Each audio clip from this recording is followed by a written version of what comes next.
The judgment in the same-sex marriage case is perhaps one of the most anticipated verdicts from the Supreme Court of India this year. A 5-judge constitution bench of the Supreme Court, led by Chief Justice of India D.Y. Chandrachud, is slated to deliver this historic judgment this month, that is October 2023. We at Bar and Bench had tracked the marathon hearing that took place in April and May this year in this particular case, where a battery of top lawyers across the country appeared before the Supreme Court of India. Today, we break down the contention of the Government of India into 7 broad capsules. Well, the Government of India has argued that same-sex marriage, if legalized, impacts 160 plus laws across the country. And in LGBTQIA+, the plus denotes about 72 different identities on the gender spectrum. Thus, the Government of India has stated before the Supreme Court that this entire class of persons is undefined and unidentifiable by law, and that is why Supreme Court is not the appropriate forum to legalize same-sex marriage, and it has to be done by the Parliament only after thorough research and study. The Government of India has argued that the debate which has to happen to confer or recognize a socio-legal institution has to happen only in the Parliament and not the court.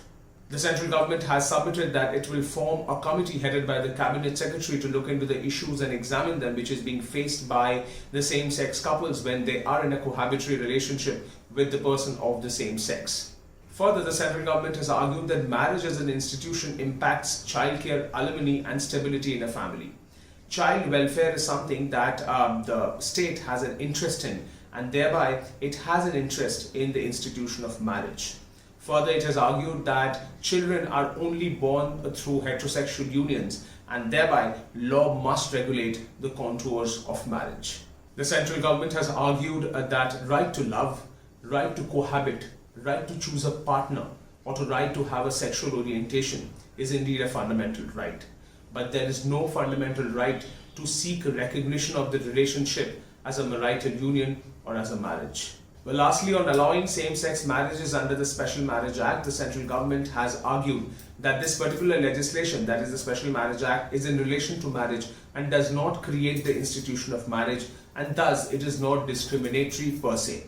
It has been argued that a hidden provision cannot be retrieved from a legislation if it was never present there, and thus there is no question of a same-sex relation under the Special Marriage Act.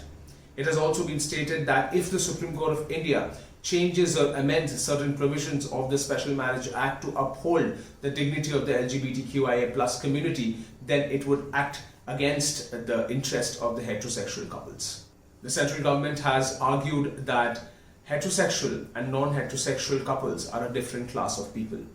Different instances flow from heterosexual and non-heterosexual marriages, and thus to treat two different classes of people as equals would be nothing but defeating the purpose of Article 14 of the Indian Constitution.